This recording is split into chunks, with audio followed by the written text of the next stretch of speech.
Hello everyone, it's Cheryl Millett here, All Things Healthy for Live at 5 Mondays.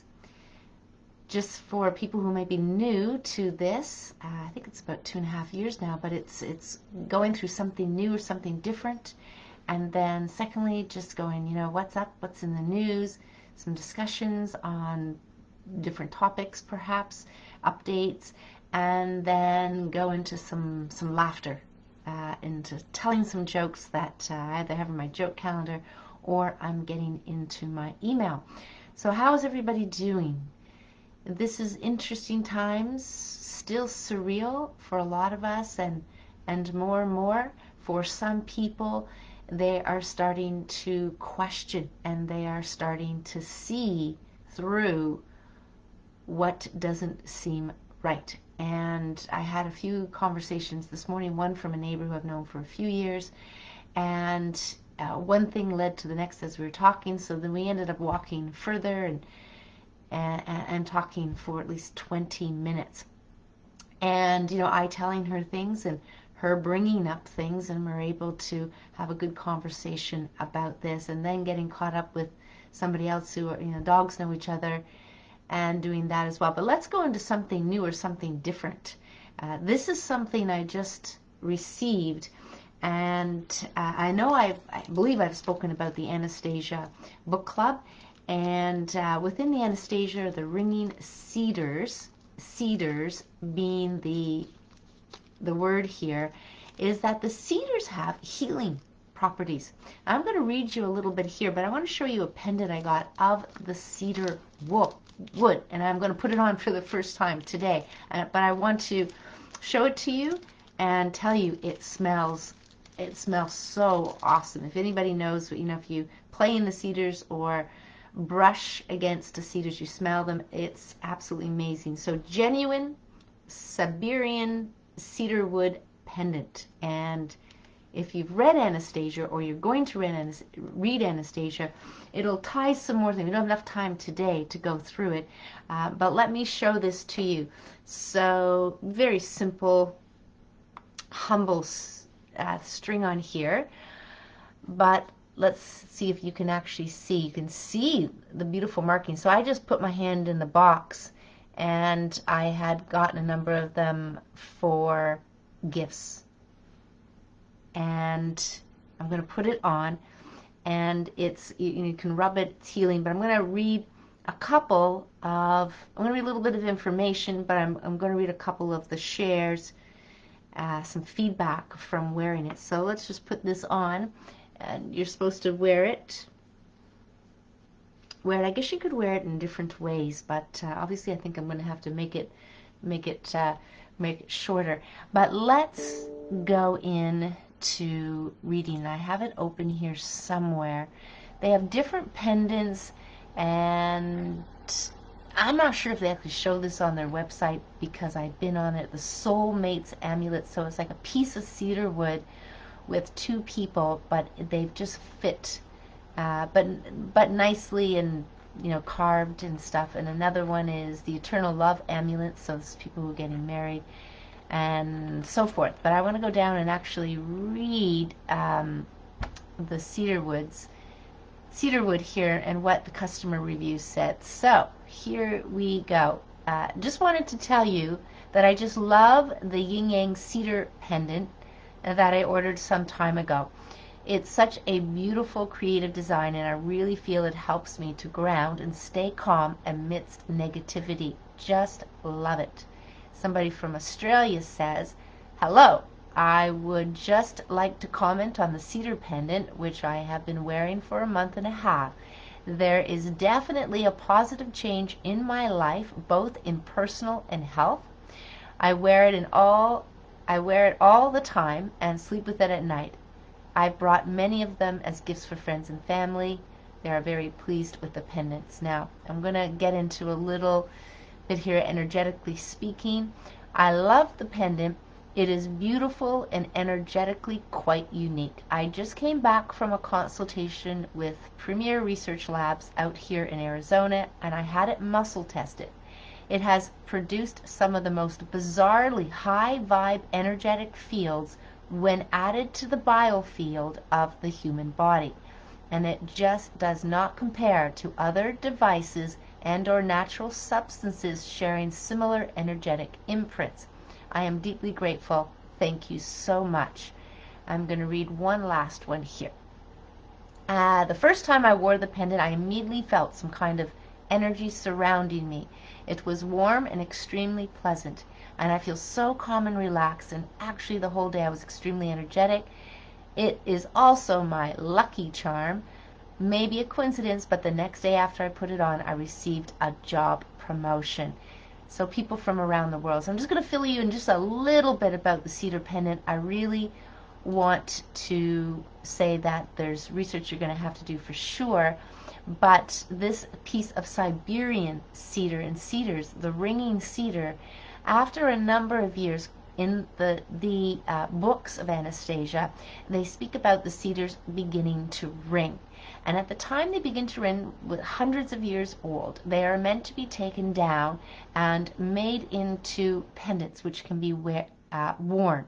So this high ringing cedars is a healing effect. So the gentleman who was first in the who actually wrote all the books, Vladimir, he went and did his research, and cedar oil, cedar cedar nuts, cedar oil, cedar pendants have been known as with properties and healing properties for a very long time, and that's why he went down and assisted with the cedar tree. But the books are fantastic, and to read them, whether it's in a in a book club, the reason why I do the book club is to get everybody to read them. There's 9 books, so over the course of 2021, it would hold people in the energy to read all of these books to the end, to get all of the essence of, just learning about nature, learning about yourself, learning about the world, past, present, and gardening and what that does for health. So many different dolmens that I've spoken to about Ireland. That's where I learned about them first, not that they were a number of them in Ireland, that they didn't know why they were there, but that these dolmens, and so there's a lot of information to glean from the books, and like never I've gotten from any other books. So that's kind of important. So that's the something different, and for most it might be completely new. What I will do is I will put the Ringing Cedars website so you can go and explore it. They actually have a special right now. I'll put that code just in case you want to get the 10% off, you want to order anything. I'll put that code in with that website, and I'll put code so you'll know what it is. The topics I have today, lucky, well, I just mentioned lucky. Now some will say luck doesn't exist, everything is meant to happen, everything is not by coincidence, not by chance. And on the other flip side of it, it is there for us to see what grows in ourselves, see what we need to look at. If it's patterns, well, you have a bigger clue. If it's patterns, that kind of thing. So luck is luck, and yeah, it's kind of, we can say lucky. We've been saying, oh, you're just lucky, and the idea is luck may exist in defining it differently, perhaps. Maybe some people don't as much karma to go through. Maybe their taken life is meant to be more of an easier road, that kind of thing. And so we might use it, because we use it, and it just may really not have anything to do. It might just be how we're just meant to kind of navigate our world and go along with it.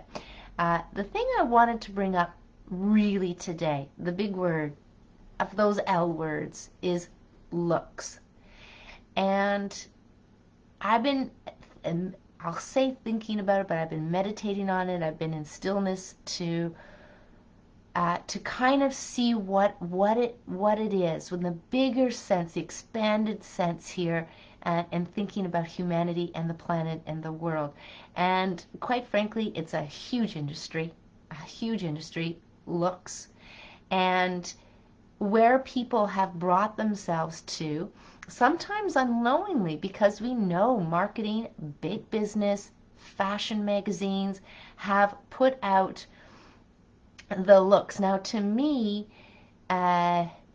it's almost fantasy, right? Because fantasy in and of itself is something that is made kind of real, is possible to a certain extent, but if you can think of each and every one of us uniquely looking the way we look, we've got to accept that. However we look, yes, we can change to be the best selves that we are, but it's not about waking up the next morning and having a full face of makeup, right? It's not, that's not how you wake up, or that's not how you're born, those kind of things. So looks to me is, it seems that we have to look at it, looks and how we see ourselves. Because I hear about people, I think I heard about Dolly Parton, not that I want to put famous people in here, where nobody, including her good friends, they don't see her without any makeup, with all looked up. Now, some of us, most of us probably remember a time where you go early in the morning or something, maybe the very first time, and you see somebody that you've never seen with makeup on before, and it's almost like, whoa, okay, that looks different. And we step back because we're not used to it, and the way the makeup makes us look and actually makes us feel. And I can tell you, because I've experimented with this, where wear makeup and people will tell me, well, you look really great, you look like that. Okay, not wear makeup, and then people would go, oh, are you tired? Are you feeling okay? And I'm thinking of corporate office here, and just being blunt about it. And I do experiment with it to see what people would say. And yeah, they really said, there's something different about you. Are you feeling okay? And I kind of smile, because I go, yeah, I don't have makeup on today. And it's like, oh, that's it? Yeah, I feel fine, but that's the only thing. So whatever it means to any of us in our natural state, the natural beauty, to me, is everyone accepting who we are, accepting. Now that might be in stages for people. It might be a transition that people never make because they just don't get comfortable with it. But I've transitioned to it, right? I transitioned to it over time. One, not being in corporate, that really helps, because I wasn't really a big makeup person anyway, to tell you the truth. And I never spent a half an hour on my hair, to tell you the truth, even when I was a teenager and we were going out, the simplest, I would do that. So the idea for me, transition was great, going to just natural color. And the interesting thing about, as more of us find our true beauty, and so there's absolutely beauty for everyone, men and women. Beauty is there. The true beauty is there in and of itself, without thinking you have to have this fashion look or that or whatever. We're just so programmed to think this looks better if we have this or that. Now, probably colors do make a difference, making you more pale or making you more vibrant. They probably do have something, because it is true in decorating.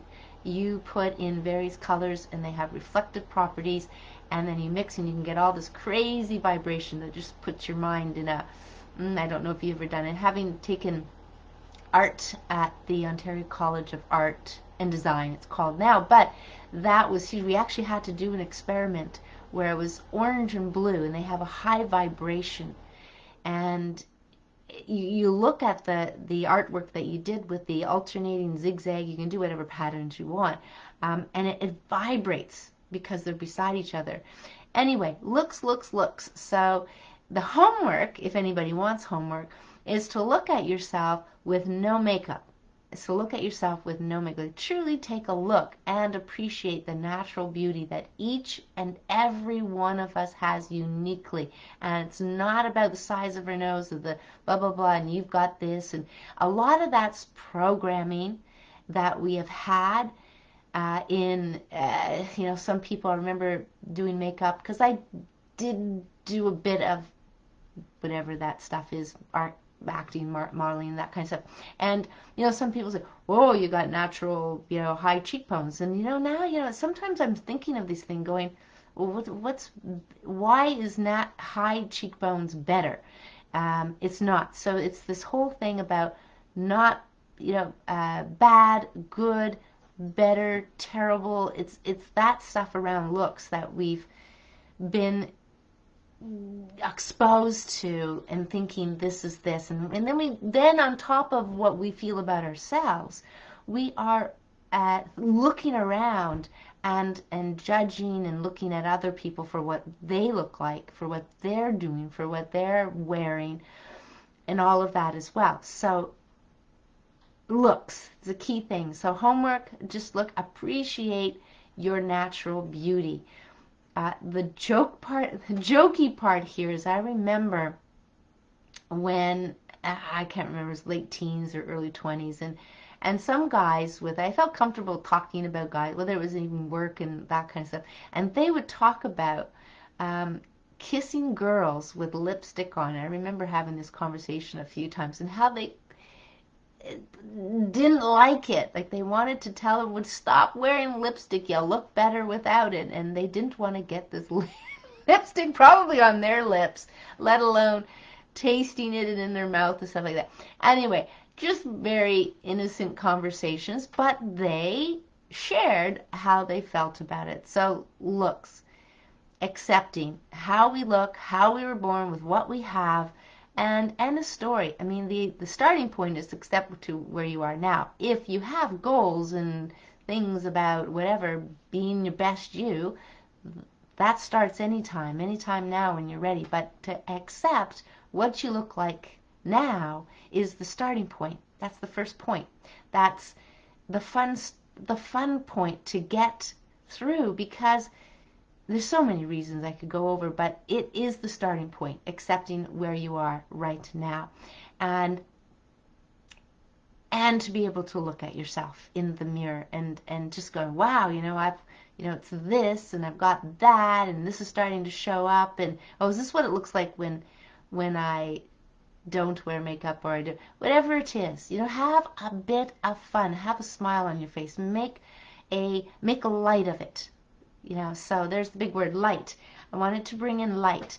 And I had a conversation with a very good friend this morning, and through a book that I read, Course in Miracles, some of you, I like to study all kinds of things. I mean, when people talk about things, I know studying 600, 700 pages may seem a stretch, but I read the book Sapiens, as much as it challenged, and all the crazy stuff it was in there, 450 pages. About reading, you just get a glimpse into what's going on. Now, Sapiens is not I'm not comparing it to Course in Miracles, but part of the part of what I want to share about light is I'm also going to give you some more homework, but some people can see light around objects, and one of the things that came out in my conversation with my good friend is the how do I say, the soft glance that you would give without blinking. And if you do it in less light, so not bright light, not sunlight, not outside for sure, it would be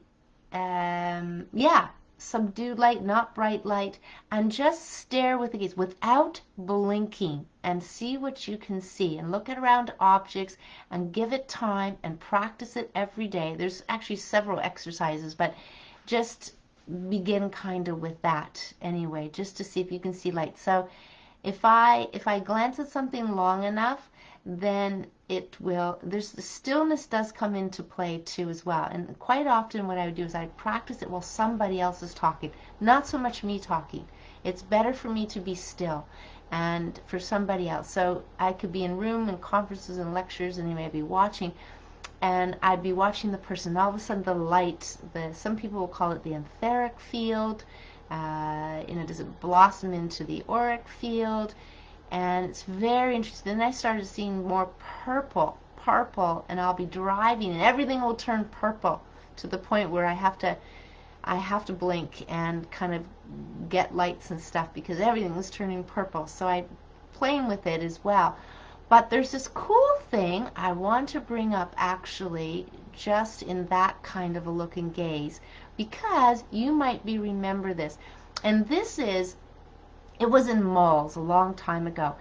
They had them set up in malls, as they did with malls. Remember, they had these display of either products or something. And this one was photos, posters that would pop out. So if you looked at them in 2D, they look like a bunch of squiggles and patterns repeated. But if you did almost like cross-eyed, but you didn't blink as well. I recognize in talking to my good friend Elizabeth this morning that you didn't blink either, and you had to stand a certain amount of feet away, and it pops out. And I purchased one and put it in my apartment because it was so much fun to have people coming over and say, okay, stand 5-6 feet away, and get them to stare at it. And then when they got it, it was so cool. And so I really want to get one of these posters again. I think it's called something stereogram. And when I went to kind of look it up again, because it popped into mind, this is a handful of years ago, I thought, oh, maybe I can't do it because it's on the computer, but I could do it. Now, I'm not saying it's easier or more difficult to do on the computer. I don't know that. So I brought a few up, and I'm gonna try and see if I can, or maybe I'll just save it on my computer. People come over, but the idea is, it is so cool. I don't know if anybody here ever remembers these stereographs. I mean, yeah, I don't have it. It ended up getting in the basement and getting damp and stuff, so I don't have it. But that's so that's light. It's seeing different lights, and then you start to see. I remember this lady who was selling water filtering. We had a conference together. I was selling the seal oil. I was on a nutrition conference, and she was with the water filter. And I drove her back into the city from where we were, and we had a little bit of chat. And she was looking at the ferns, and I was talking to her. I was just getting into the esoteric, the metaphysical, and she's saying, "Well, I'll understand that you know or understand when you look at those ferns, you can tell me what you see." Of course, I'm just looking at them then. This is about 10 years ago. I only saw ferns. But things have changed from then, and so I get an essence of what she was talking about. But she worked at volunteer at the hospital for people, helping people pass over.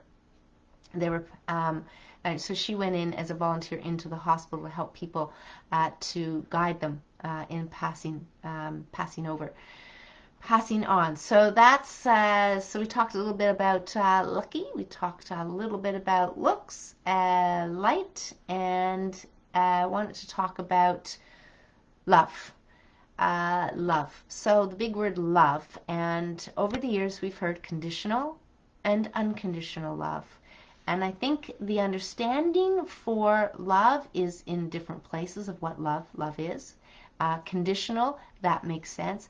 I'll feel love if this happens. I will feel loved, or I will love somebody if they do this, or if they're like this. I will love this if it tastes like this. So it's conditional, very conditional. We can come up with billions and trillions of examples of conditional love. Unconditional love, however, is a journey to better understand it. That's what I will say. It's a journey to understand. So the other book, The Course of Love, is, again, several hundred pages, but it's interesting how it kind of frames it. But light comes in with love. And apparently the sun energy, love energy. God is love. Love's all around us. It's almost like it's the highest, I don't want to say it's the highest frequency, but if we think of emotions or we think of vibration, it's way up there. Way up there. Love. That's what I'm going to say is love, because I think love is one of those things you can't describe it. You have to feel it, and there's a knowing, an understanding, an acceptance of that. So that's where I'm going to leave the talk on love, because really it is It is just as that is. It's like me trying to say what parachuting was so that you almost live it, but you can't live parachuting unless you actually jump out of the plane and do it yourself. And it could be your very own experience on top of that. So love could be a different experience for different people. Love as in unconditional love, and the journey about all of that. So that's why I just don't want to say too much about it. Let's go into the news a little bit now. Getting caught up, but I know I probably won't get caught up. And I haven't finished it, so I don't really want to talk too much about it. But I tapped into a post that friend Sharon sent me, and I was very, very curious. And I do this anyway.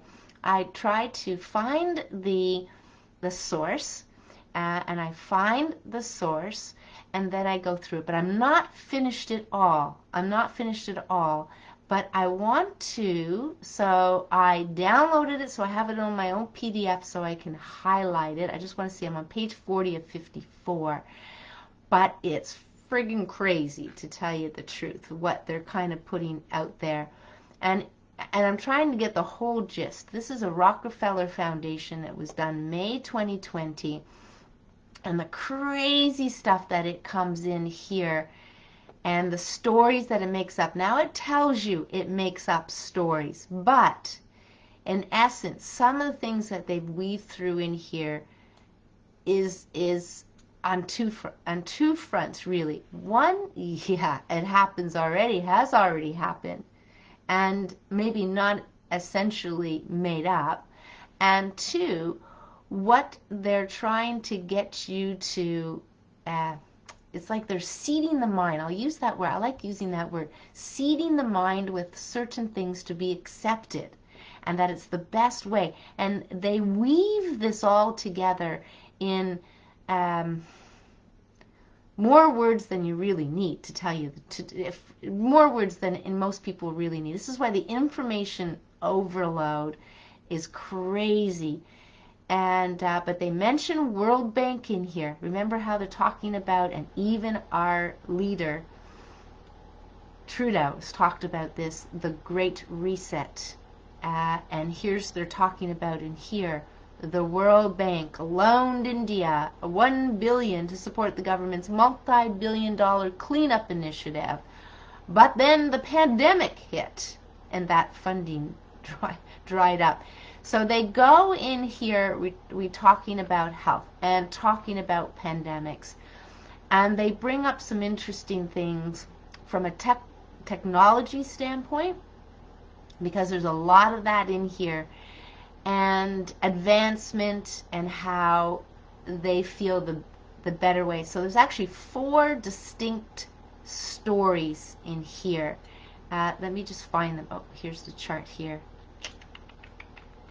Okay, where is it? 4 distinct stories. One is lockstep, which is where it's authoritative, and the other one is clever together.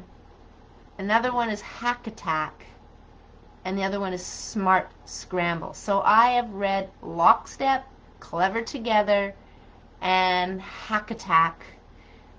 Almost finished that one. I haven't read the smart scramble, but I actually read kind of the short version of them. But basically they're moving towards clever together, which is the New World Order within here, and they go through a bunch of information as to how it's beneficial, and then how philanthropy they bring in. It's kind of interesting how sitting and resting. This is all sitting and resting on philanthropy as being the key to helping the world.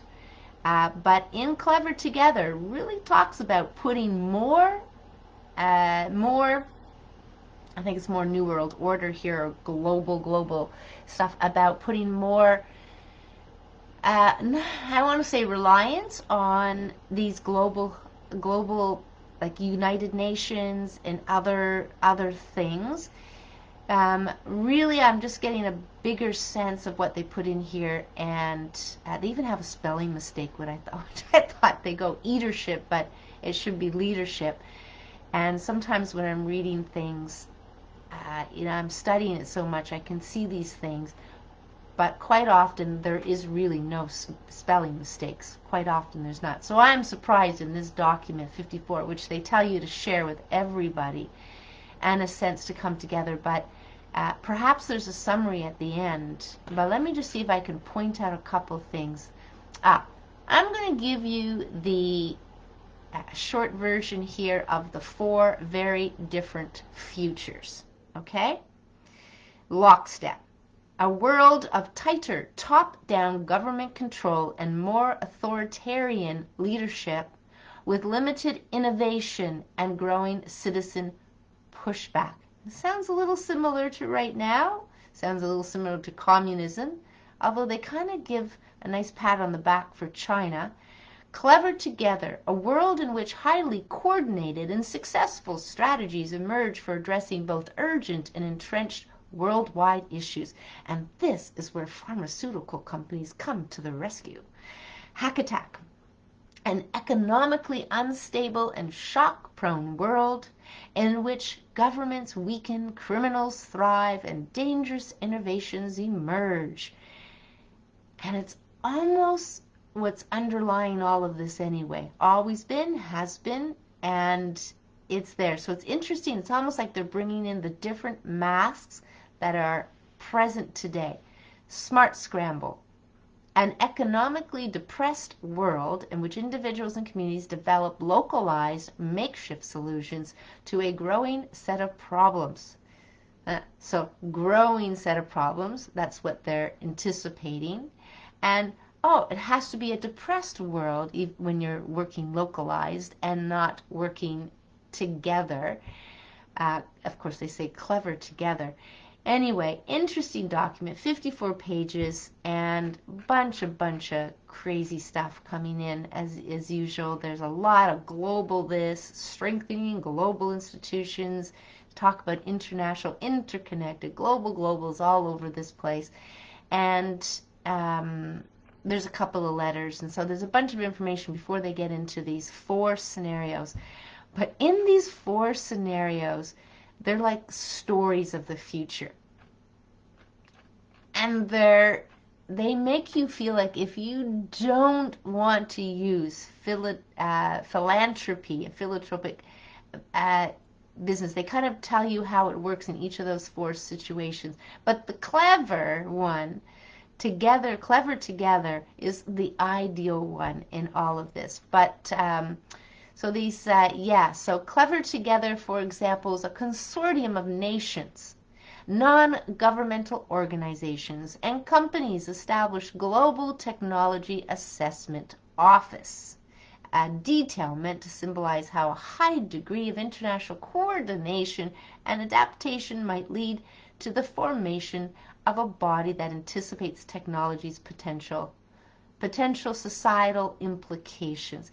A lot of big words, a lot of words, and quite what I would say getting out of this. Now, I have never read entirely the Agenda 2030, 2020, 2050, these documents either. I browsed them, I've read a few bits and pieces of it, but to me, if I had to say it, this fits into this. So they don't tell you exactly how it could work out or what they're doing, but definitely within here, the technology is, now this is May 2010, but definitely they're using technology, and they tell you that it is a better thing.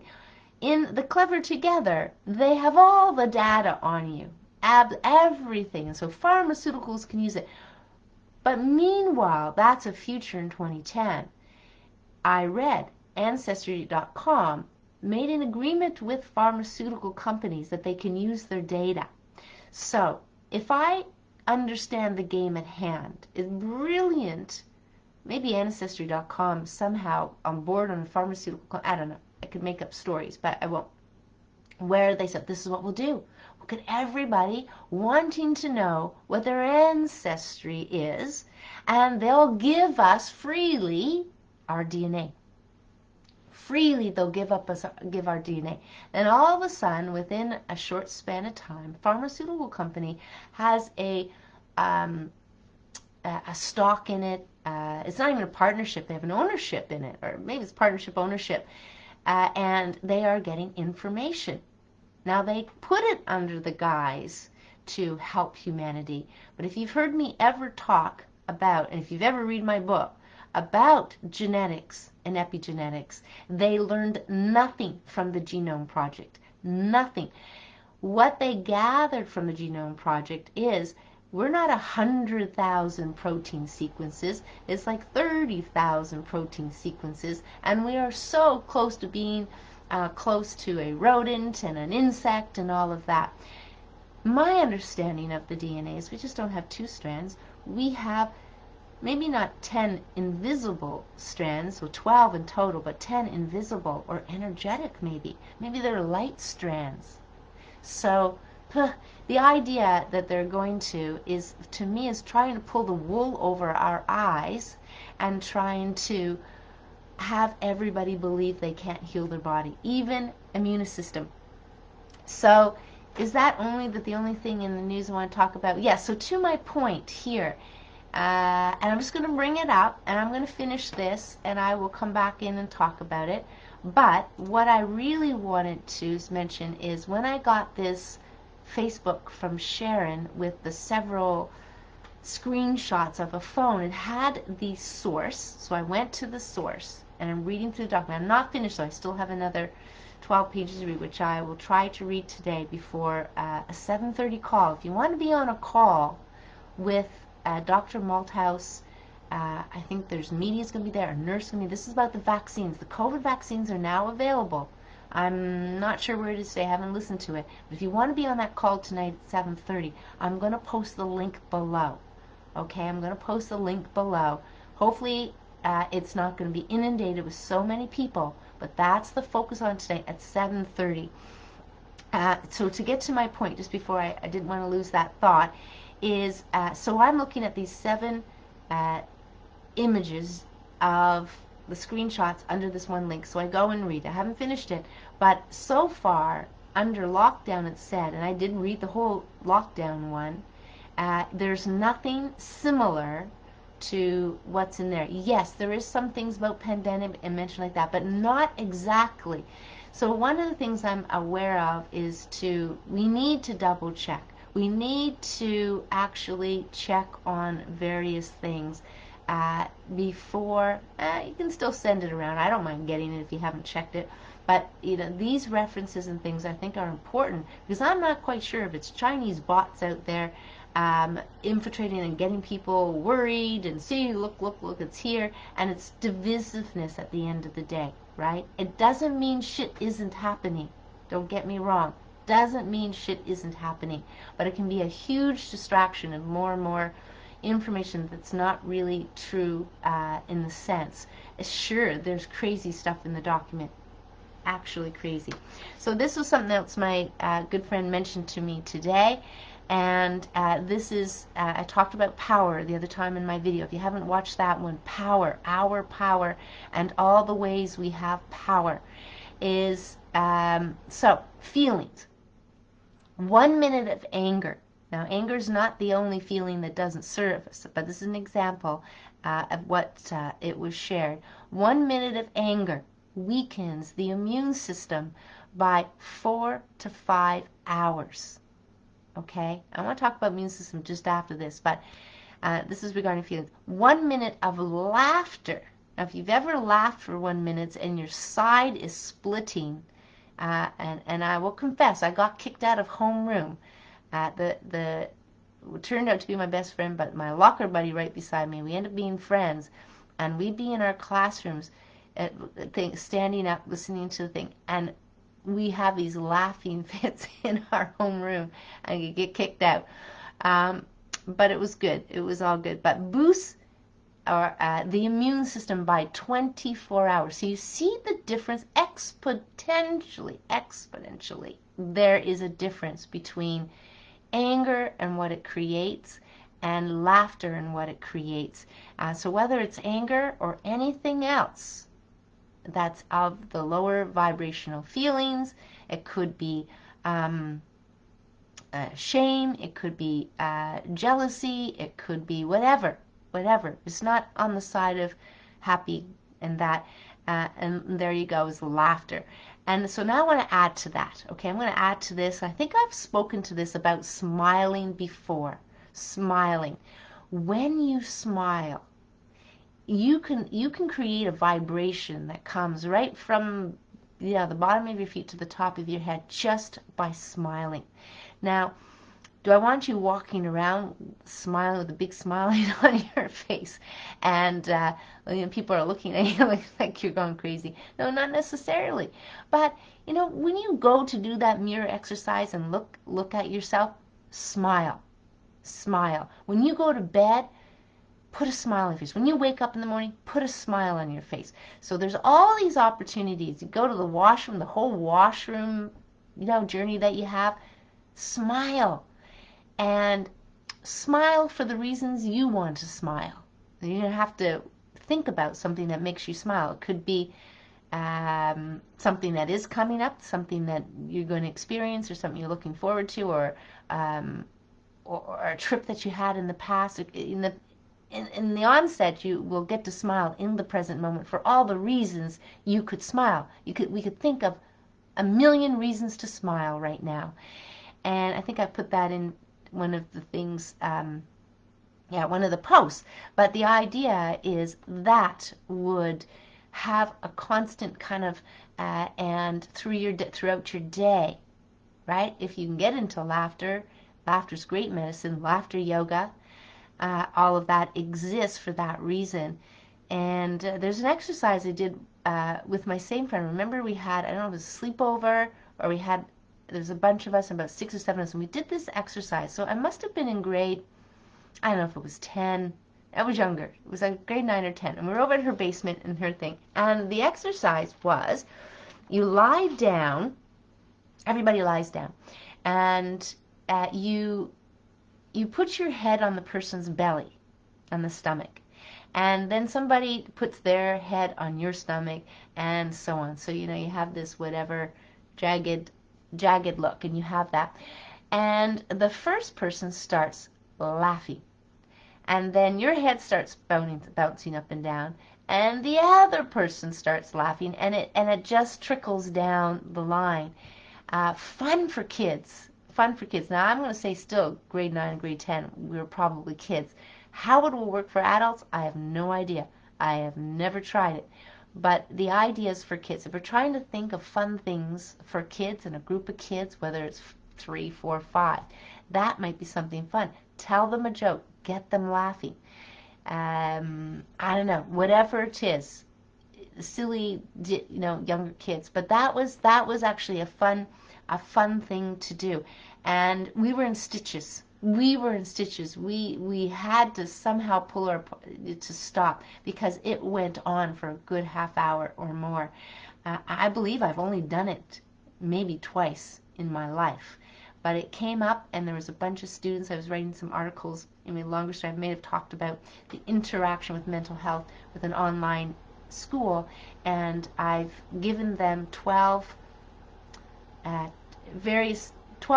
topics, and I wrote a couple paragraphs on each of them so they can put them in their newsletter over the next 12 months. But these are students of mostly high school students, but I think almost all high school students, but they could be a little bit younger, but not older. It's not college or university, but very fun exercise. So again, just even 4 people, 3 people, it's a lot of fun. So the first person doesn't get the bouncing head, but it's contagious hearing the laughter anyway. And you kind of, I think what we did is we took turns, so that the first person who doesn't have their head on a belly gets that opportunity to have their head bounced around. I'm not sure if it's good for our brain, to tell you the truth, but there you go. So what kind of continues, just looking at the time, is Philosopher's Quip. And what I kind of gleaned from our 3 hours is that like-minded people who you get to hear their voice. People get their voice heard, and people have a whole range of things that they come in with, that they've read, that they've studied. But as one person mentioned in Philosopher's Quip, and it's probably likened for in that kind of you know, you can sit down and you can talk about all the I don't call them simple things, but just yeah, you know, what the weather like, how do you like your food, and blah blah blah, school, you know, blah blah blah. I'll just call it blah blah blah. And but meanwhile, you want to talk about something, you know, a book that you read, an interesting topic, Aristotle even, or and even if you, you know, not everybody has studied it, you get to learn from each other, and you're sharing book titles. Oh, you know, this is, you know, ask questions, share titles, share information, learn from each other, and so at any rate, people have read different things, learned different things, studied different things, different interests, but the philosopher's quip where you have small groups of people coming together is to talk on various topics and freely talk and get the opportunity to talk. And so it's just anybody and everybody can join. We don't, even if people did join that were, I don't know, they could be an actor, I guess.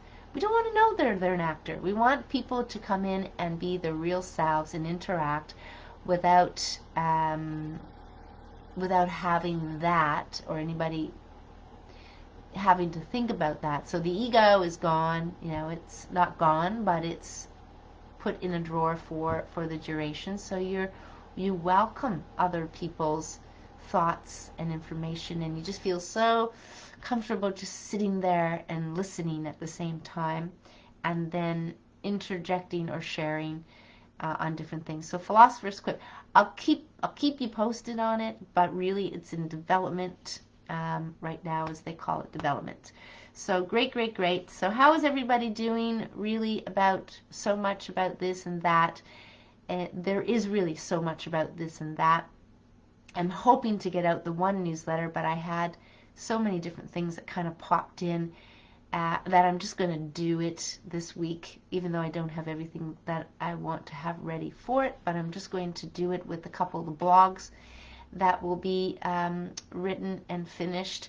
The other thing I wanted to bring up here is in the news, before we go to talk about some jokes, is in spite of this being the, oh yeah, you read that right. Stats Canada numbers have come out. No pandemic, period. That's clear. You know, that's clear. There's no pandemic. If any of you look up and look up the numbers that they initially said would die, and now they're, you know, let's increase the deaths by 50%.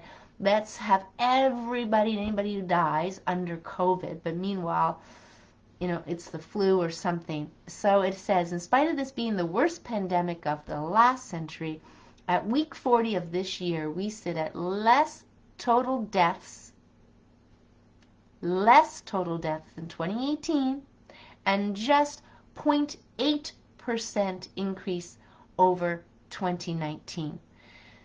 And there's more to read on that. But the idea is, if you're not reading stats, and at the very beginning you thought this was everything they were telling you it was, statistics can be helpful and they cannot be helpful, but if they give us the information as they've always given us information, in this case how many people die from one year to the next, then you'll be able to see for yourself.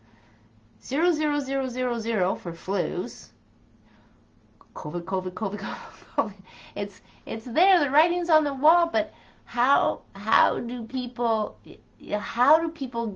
get that information? Know where to go to get that information. I have people, even though I've talked about it live at 5, they'll say, "Hey Cheryl, but I've heard this and that," and that's because not everybody watches live at 5. That is for sure, but at some point we kind of keep learning information. But besides us curious and questioning and sharing information, people from all the various sources, there's a whole group of people who are just watching mainstream media and listening to government authorities. And that is clear. So even when I brought some stuff up, the odd things here and there, they'll say to me, I wouldn't even know where to go to look up or to get information on the unreliable tests according to Portugal, but according to so many other people. And the writing was on the wall. I mean, not on the walls, came out of the mouths of CDC, our own government. They talked about false positives, But then on the other hand, so they're not even liable with false positives because they've told you they're false positives. So there was all these court cases up in arms when people got false positives, had to quarantine, lost their jobs, or things closed down for no good reason. And this is kind of the mess. But are they liable? No, we told you there were false positives. Well, how do you deal with the false positives, government? Like, how would you actually deal with it? And that's clear. All the misinformation that doesn't come through, or the information that should be coming through, isn't coming through. And that is for sure. So there's something else. One last thing here. And the person that I talked to, yes, his family apparently got COVID according to the tests, but as they said to him, and so they're staying home, which is what you should do if you have a cold or a flu or anything like that. It means that you need to rest. It means that you need to take a break. That is clear, and that's not what was happening with the pressure people had with their jobs. And yes, you have some of that energy, you could do that, but we need to do that. So here they are, staying in, relaxing, enjoying, doing whatever, taking care of their health. The kids didn't get sick at all, just the adults got sick, cough, and the idea was it was just a cough. So they were told they were tested positive, so obviously they went out and got a test. But is it really? Because we know the unreliable tests, and coronavirus is a whole umbrella. It's your common cold, for Pete's sakes. And as I've said before, which I'm happy to repeat, viruses are here to stay. Viruses are part of our natural environment. Viruses, for the most part, are a lot of good. A lot of good, more good bacteria, more good viruses, and what they do. Maybe in the wrong place at the wrong time. There's certain bacteria that are in, breaking down corpses that you don't want in your body, which is sepsis, and that will cause infections and even death. So environment becomes key here.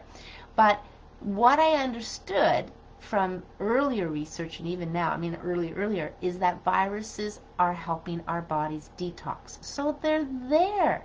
They're there at the scene, so to speak. But that doesn't make them bad. But it does make them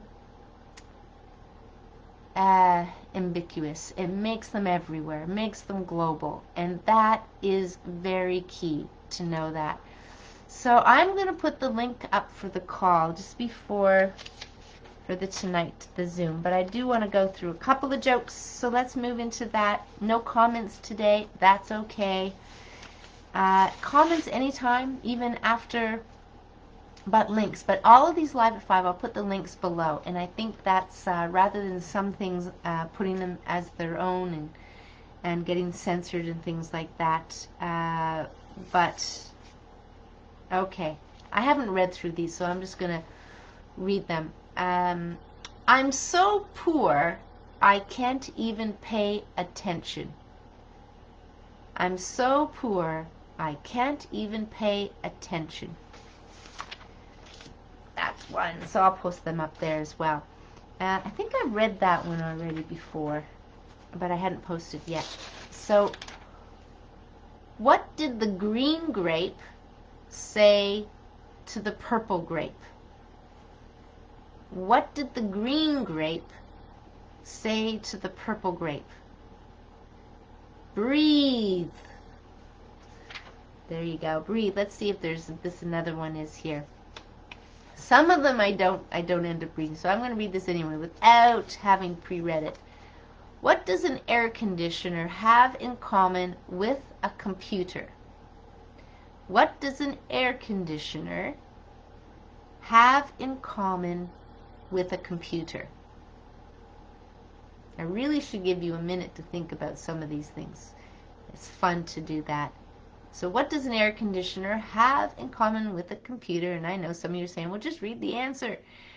They both lose efficiency as soon as you open Windows.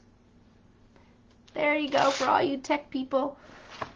So yeah, I'll post that up as well. So the idea is, yes, we come together for all things healthy. We get informed. We become aware. I love giving homework, and other than that, yeah, we just kind of discuss. I know I'm just kind of discussing with the camera, but at the end of the day, the philosopher's script is coming along, and then that's where we can have open discussions in Zoom and platforms like that. So that's going to be a lot of fun. Anyway, I'm going to wish everybody a wonderful evening.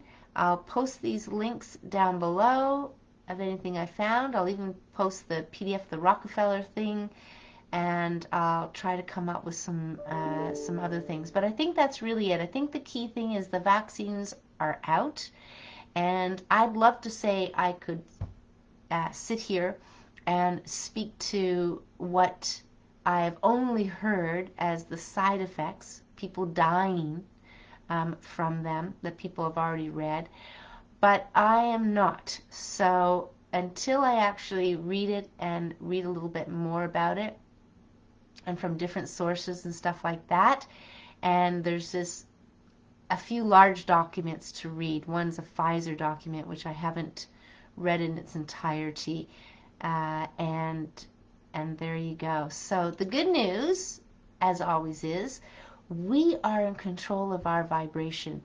And if you go and watch the other live at 5, you're going to get all of the power that we all have with a drop of a hat.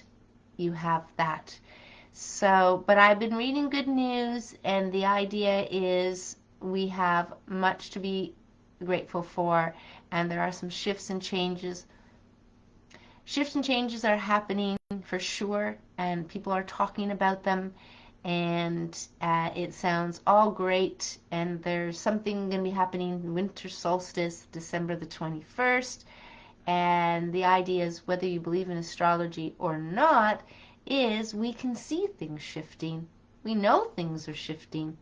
Not only can we feel it, but we can see it, and people are very appreciative of this opportunity to learn and grow, and everything they're getting out of this. So we have a lot of good coming through as well. I'm going to leave it at that. I'm going to wish everybody a wonderful evening, and yeah, have a wonderful evening. Until the next live at 5, take care and be calm and raise your vibrations. Enjoy the smiling. Enjoy boosting your immune system, not only with vitamin D, not only with good nutrition and a number of activity and fresh air, but also just laughing and smiling. And it's as much of avoiding, but you know, you want to avoid, but you still want to understand why you have that anger. But the idea is, you can, if you've got that power to put a smile on your face. Nobody else, you think other people put it on there, but you're the one who actually puts it on there. So take care, everyone. Bye for now, and we'll look for you at live at 5 another day.